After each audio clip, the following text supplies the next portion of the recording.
Good afternoon, everyone. Today we're going to solve two absolute value equations. And so for absolute values, we know that we have to consider two cases for each equation alone.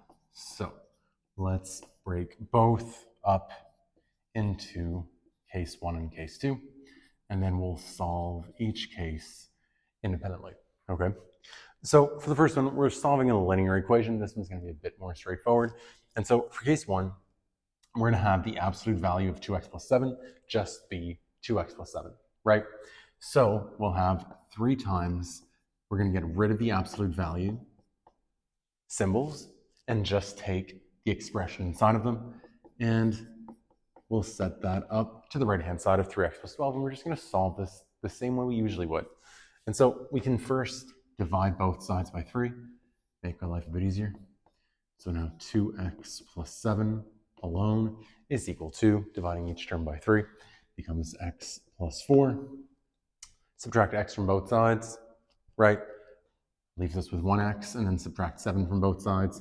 Means that we get our first possible solution being x is equal to negative 3. Now, case number 2 is if the absolute value expression becomes its negative version of itself, right? Because the absolute value of negative 2x plus 7 is the same as the absolute value of 2x plus 7, right? Much like, for example, if I give that a numerical example, the absolute value of negative 3 is the same as the absolute value of positive 3, right? That negative inside of the absolute value, as long as it's in front of the entire expression inside, is not going to change the ultimate value of it. Once we actually evaluate the absolute value of that expression, right? And so for that reason, we get a second possible case where we're going to take 3 times negative 2x plus 7. And so we'll have 3 times negative 2x plus 7. And that'll again be equal to 3x plus 12. Okay. Another way you could do it, you could also put the negative just on the other side. You could have written that in the same breath as 3 times 2x plus 7 equals the negative version of the other side. So negative 3x minus 12. These two equations are exactly the same.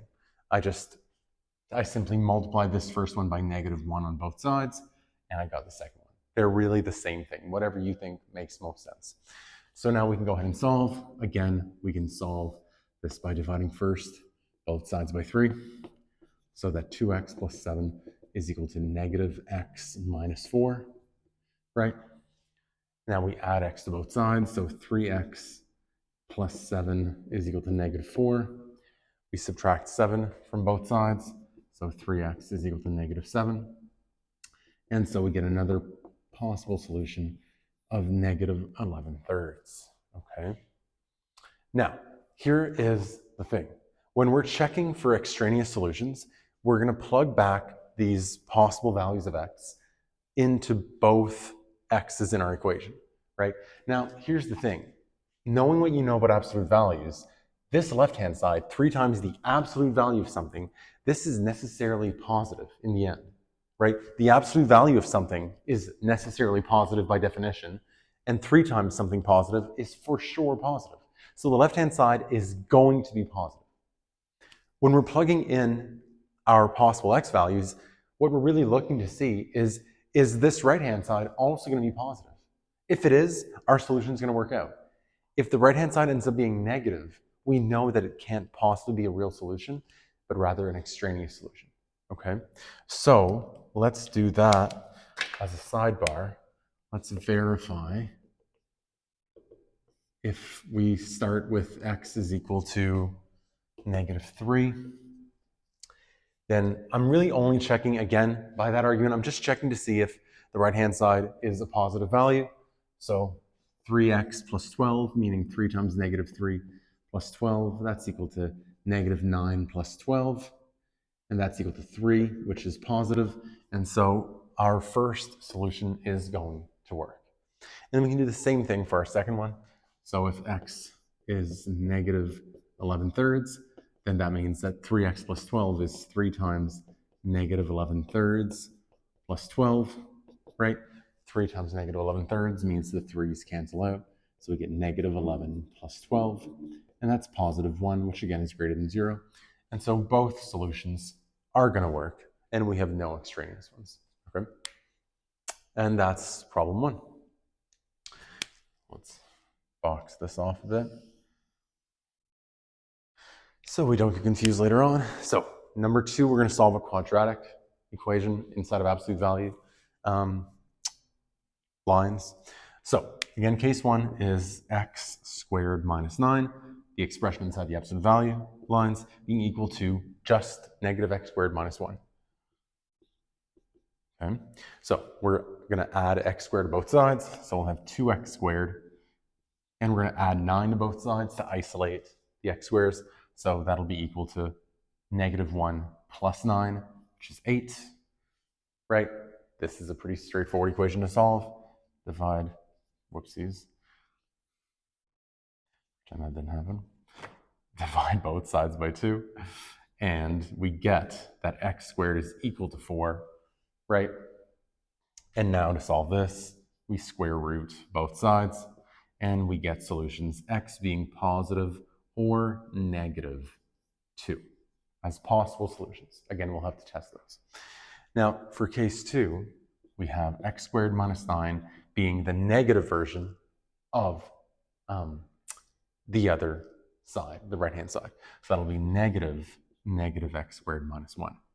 So that would mean our equation would be x squared minus 9 is equal to x squared plus 1, right? The x squares cancel out, right? If we subtract x squared from both sides, then we're left with the equation negative 1 is equal to 1. Sorry, negative 9 rather is equal to 1. That's never true, right? No matter what value you plug in for x, this equation is never going to be true. And that means that we get no solutions from this second case, okay? And that's just sometimes how it goes. And so we have to test positive and negative 2. Again, by that same argument we made in problem 1, the left-hand side is just the absolute value of x squared minus 9. That's necessarily positive in the end because absolute values are always positive by definition, right? And so we're really just testing when we plug in our x values, is the right-hand side going to end up positive? Because that's the only way that a positive value will be equal to the right-hand side, if the right-hand side is also a positive value, right? And so to test our 2 solutions, I'll call that verifying. First, when x is positive 2, again, I'm just going to look at the right-hand side, is negative x squared minus 1, negative 2 squared minus 1. Is that going to be, well, not negative, at least? That's going to be negative 4 minus 1. And that means that negative 5 is greater than or equal to 0. That's not true. So the positive one's not going to be a good one. Is the negative 2? Is the negative 2 going to work? If x is negative 2, then we have negative 2 squared minus 1, which is again negative 4 minus 1, which is negative 5, which is less than 0. That's negative again, and so neither solutions are going to work, and we get no solutions. And if you're wondering why, we could think about this graphically. X squared minus 9 would be a quadratic with a vertex at negative 9 and roots at positive and negative 3. And so it would look like a smiley parabola, right? But since the absolute value is acting on it, what it's really going to look like is this. It's going to hit the point 0, 9, right? Instead of 0, negative 9, where it used to be before the absolute value. This is the left-hand side. This is the absolute value of x squared minus 9. And now the right-hand side, that's negative x squared minus 1. That means a vertex at negative 1, and it's a frowning parabola. And so from there, it's going to go straight down. And so graphically, we see that there are no points of intersection. between these two curves. And so for that reason, this equation has no solutions at all. No solutions. And there we go. So not really what I expected, but a good example all the same. I hope that helps, and thanks for watching.